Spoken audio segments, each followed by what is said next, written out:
The Brooklyn Bridge is one of New York's most popular tourist attractions, and that means lots of vendors set up shop there to make a buck.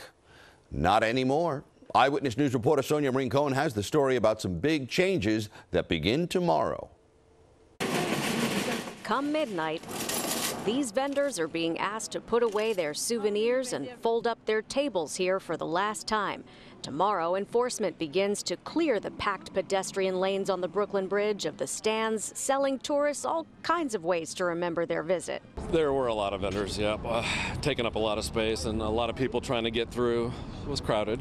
Would the experience be better if there weren't so many? Definitely. The mayor says the span and the base of the bridge don't need any at all. We need order in the city. That is one of our major landmarks. It's crowded, but I guess for us, because we're not from here, it's part of the experience. I mean, we expect to see the vendors and the good deals, and these people are trying to make a living. Many of the vendors are licensed. Some are disabled veterans, like Dawood, who doesn't work here. He thinks it's become too chaotic. It's a free fall, you know. Certain people paid the price to be here to do this, you know, certificates of authority, you know, EIN numbers, you know, taxes and things like that.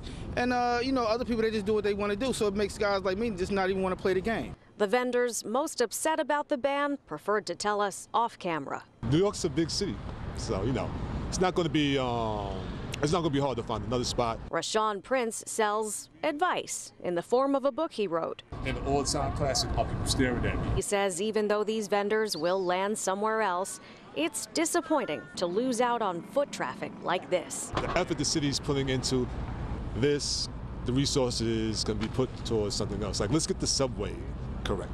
The beginning of enforcement tomorrow doesn't necessarily mean the end of vendors on the Brooklyn Bridge. The City Council is considering a bill that would allow them to come back and stay 20 feet apart.